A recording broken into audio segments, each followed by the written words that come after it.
चुपके से कोई आएगी, फिर मेरा नींद चुराएगी, फिर सारी रात जगाएगी, ये सोच के दिल घबराए मेरा। ओ मैंने क्यों प्यार किया, ये दिल बेकरार किया। ओ मैंने क्यों प्यार किया, ये दिल बेकरार किया। चुपके से कोई आएगी। Hello friends, this is Vijay Rajpushp and welcome to learner eyes Y VRP.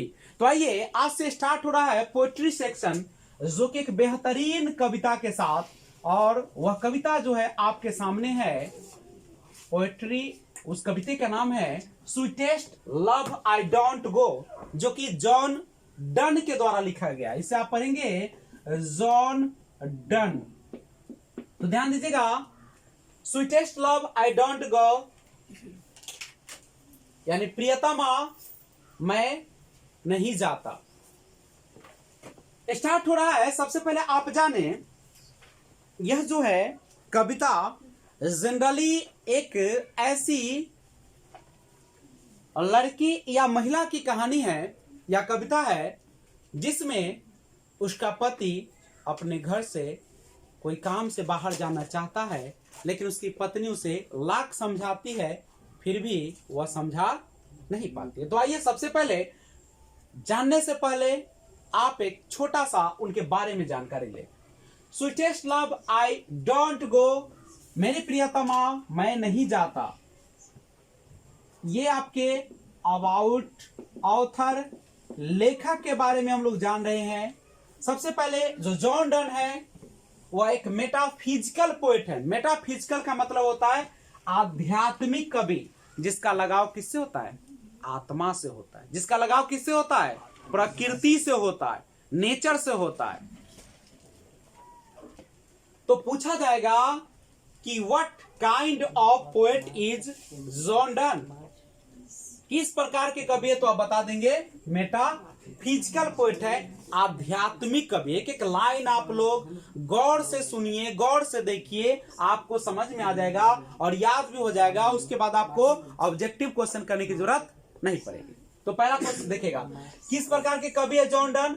एक मेटाफिजिकल पोएट है, एक आध्यात्मिक कवि है, बोर्न इन लंदन। इनका जन्म कहाँ हुआ था?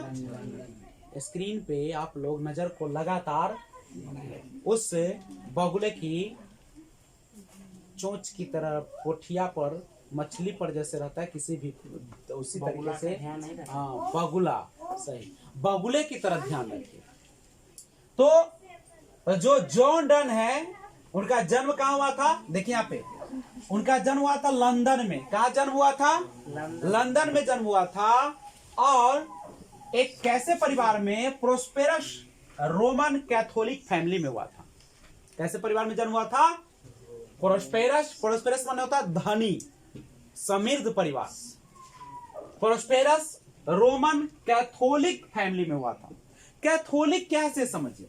कैथोलिक जो है इंग्लैंड का एक धर्म का नाम, समझ रहे हैं? तो जॉन डन का जन्म जो हुआ था एक धनी परिवार रोमन कैथोलिक फैमिली में हुआ था। नहीं, एक कैथोलिक धर्म को मानने वाले परिवार में हुआ था। When England was anti Catholic, जब इंग्लैंड पूरी तरह से क्या था? एंटी कैथोलिक का मतलब होता है वह कैथोलिक धर्म का विरोधी था। कौन? इंग्लैंड। मतलब वह कैथोलिक धर्म को देखना नहीं चाहता था इंग्लैंड। उस समय इनका जन्म हुआ था एंटी कैथोलिक, कैथोलिक फैमिली में हुआ था। आपको पता है कि जब किसी भी देश में किसी धर्म को मान्यता दी जाती है और उसके कारण से इज्जत मिलती है, और अगर आप विपरीत चलेंगे तो आपको बहुत नुकसान उठाना पड़ेगा। तो इनका जन्म हुआ तो काफी इनको नुकसान उठाना पड़े, इनको काफी टॉर्चर किया गया, यहाँ तक कि Donne was forced to leave Oxford University. John Donne को ऑक्सफोर्ड यूनिवर्सिटी से बलपूर्वक क्या कर दिया गया? लीव कर देगा, निकाल दिया गया।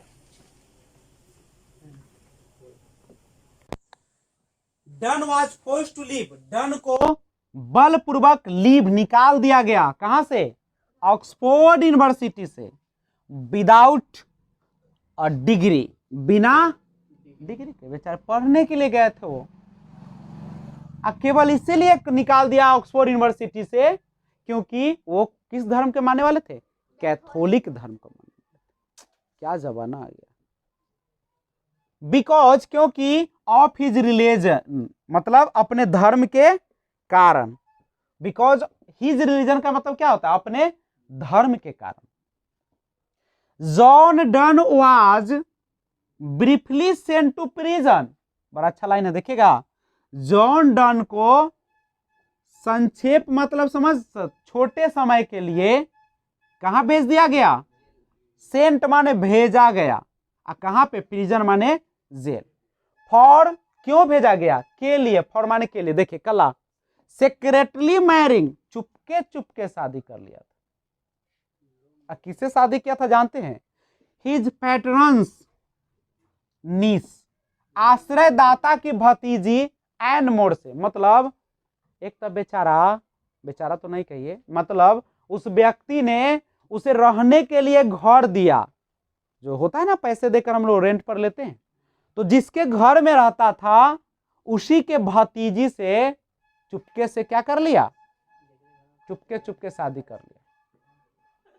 अब सोचो, जब चुपके चुपके शादी कर ले, सबको पता चला तो क्या किया, इसको जेल हो गया। लेकिन ज्यादा दिन जेल नहीं रहे, इनको कानूनी तौर पर थे, क्योंकि पहले ही से ये कोर्ट मैरिज कर रखे थे, इसलिए इनको जेल फिर से क्या कर दिया, रिहा कर दिया। और जब रिहा कर दिया तो अपना जीवन बिताने लगे। डन वाज वेल नॉन, अब जो जॉन डन है वो वेल नॉन, अच्छी तरीके से जाने जाते, किस चीज के लिए, for his songs and sonnet. किसके लिए, सॉन्ग्स एंड सोनेट। सॉन्ग्स माने जानते हैं ना, गीत के लिए, और सोनेट का मतलब होता है 14 पंक्ति की कविता। वैसा कविता जिसमें कितना लाइन हो, 14 लाइन हो। 14 लाइन वाला जितना भी कविता होगा ना, वो सब क्या कहलाता है, सोनेट्स कहलाता है। सटायर और प्रहसन के लिए, सटायर माने होता है क्या, प्रहसन। प्रहसन समझते हैं ना, चुटकुला हो गया या हंसाने वाला चीज होगा। एंड द एलगीज, एलगीज माने होता है शोक गीत, शोक गीत माने क्या होता है, दुख वाला गीत। एंड सरमन, सरमन्स माने क्या होता है, प्रवचन। तो इतना चीज है, एक बार फिर से सुन लीजिए। हमारे जॉन डन जो है मेटाफिजिकल पोएट है, आध्यात्मिक कवि है। उनका जन्म लंदन में हुआ था, एक कैसे परिवार में, एक धनी रोमन के कैथोलिक परिवार में, जो कैथोलिक धर्म को मानता था। और when England was anti Catholic, जब जन्म हुआ था उस समय पूरा इंग्लैंड कैसा था, कैथोलिक धर्म का विरोधी था। नहीं, Donne was forced to leave Oxford University without a degree because of his religion. केवल उसके कैथोलिक होने के कारण, कैथोलिक धर्म को मानने के कारण उनको बिना डिग्री यूनिवर्सिटी दिए हुए ऑक्सफोर्ड यूनिवर्सिटी उनको बलपूर्वक क्या कर दिया था, निकाल दिया था। John Donne was briefly sent to prison, John Donne को छोटे समय के लिए जेल भी भेजा गया, for secretly marrying, Chupke Chupke शादी करने के लिए, हिज पैट्रन्स नीस एंड मोर, अपने आश्रयदाता की भतीजी एंड मोर से शादी करने के लिए। सॉन्ग्स एंड सोनेट, सॉन्ग्स माने गीत और सोनेट्स माने 14 पंक्ति की कविता। इन्होंने क्या लिखा, डन वाज वेल नोन, जाने जाते थे फॉर हिज सॉन्ग्स, अपने गीत और 14 पंक्ति की कविता, सोनेट्स और सटायर, प्रहसन, हंसी खेल वाला, एंड द एल्गी, सो गीत, एंड सेमंस का मतलब होता है प्रवचन के लिए। तो ये था आपका एक छोटा सा कवि परिचय। मिलते हैं फिर अगले पार्ट में, एक और जबरदस्त वीडियो लेकर आ रहा हूं, जो कि किसका होगा, sweetest love I don't go, देखना न भूले, क्योंकि बहुत इंपॉर्टेंट, एक ऐसे प्रियतमा की कहानी है जो अपने पति को लाख समझाने के बावजूद भी समझा नहीं पाती है। नहीं तो जानना चाहते हो तो बने रहिए और देखते हैं अगला पार्ट 2 नंबर लेकर आ रहा हूं इसी का। तो बने रहे इस चैनल पे, इस चैनल को सब्सक्राइब कीजिए और बेल आइकन को ऑल पे प्रेस कर दीजिए। Thanks for watching, keep watching. जय हिंद, जय भारत, वंदे मातरम।